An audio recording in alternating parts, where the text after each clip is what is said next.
If I had known that one day my son would speak to me using my own voice, I would have chosen my words more carefully. I was 40 years old when it happened. A long day at work, rain tapping softly at the kitchen window, the kind of evening where the world feels heavy even before anyone speaks.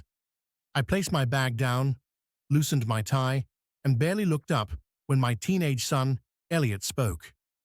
"Dad, you're not listening." I sighed, eyes still fixed on my phone. "I heard you. Homework first, then you can go out." He scoffed. "You never get it. You don't understand anything about my life."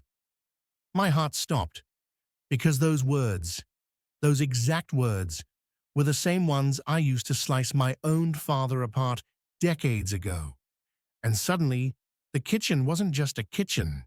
It became a doorway, opening straight into my past. I was 16 again, angry, careless, convinced the world revolved around me. My father, Arthur Bentley, was a gentleman, the kind who worked hard, came home smelling of sawdust, and still tried to smile no matter how tired he was. He wasn't impressive by modern standards, but he was dependable. The kind of dependable you only notice after it's gone.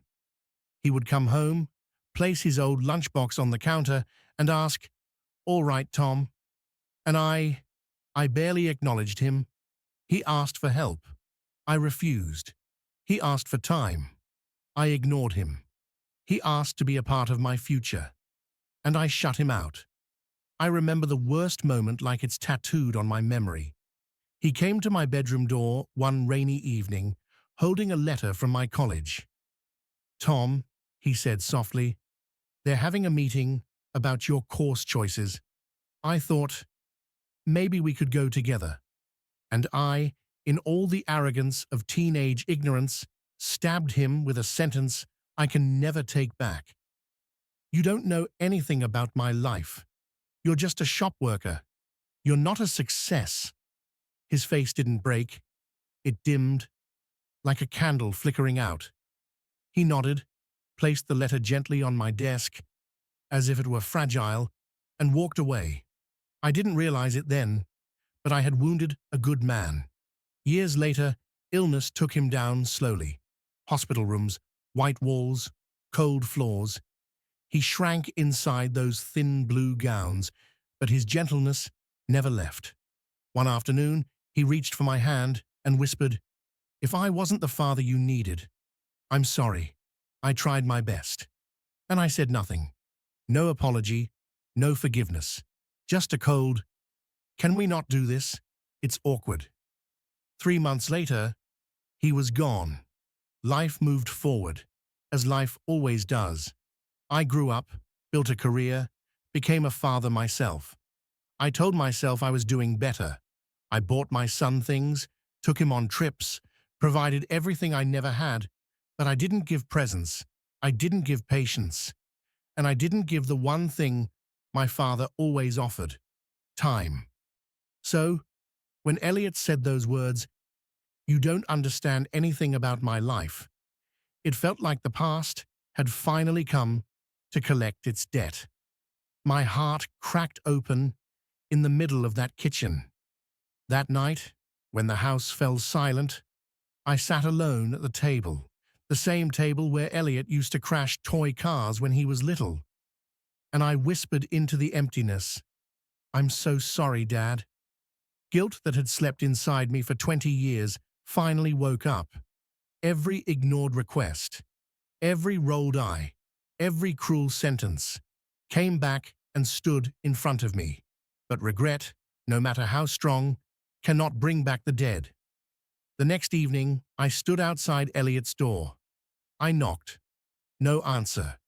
So I did something my father would have done.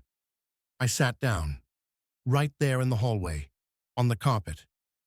"I'll be here," I said softly, "whenever you're ready." 5 minutes passed, then 10. Finally, the door opened a crack. "What are you doing?" Elliot asked.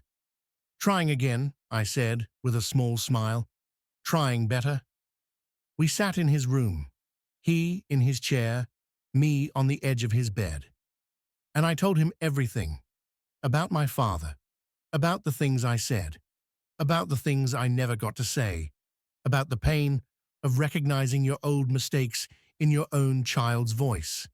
He listened, really listened, and then he asked a question that broke me completely. Was he a good dad? I swallowed hard. He was the best man I ever knew, and I didn't see it until it was too late. Elliot's face softened. His anger melted first, then the hurt, then the distance. "I'm sorry, Dad," he whispered. I put a hand on his shoulder, my voice trembling. "And I'm sorry too, for not being more present, for not really hearing you."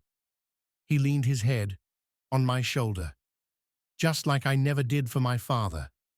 In that moment, 3 generations sat together, one in memory, one in healing, one learning how to do better. I know I can't rewrite the past. I can't go back and hold my father's hand one last time. I can't whisper the apology that still sits on my tongue. But I can break the cycle by listening, by staying, by choosing patience over pride, by choosing love over ego. Every good choice I make now is a message that travels backward in time. Dad, I see you now. I'm sorry. You mattered. And maybe one day, when Elliot becomes a father himself, he will speak to his child with a softer voice, one that doesn't echo pain, but healing. Because this time, the voice passed to the next generation will not be the voice that wounded me, but the voice that saved us both.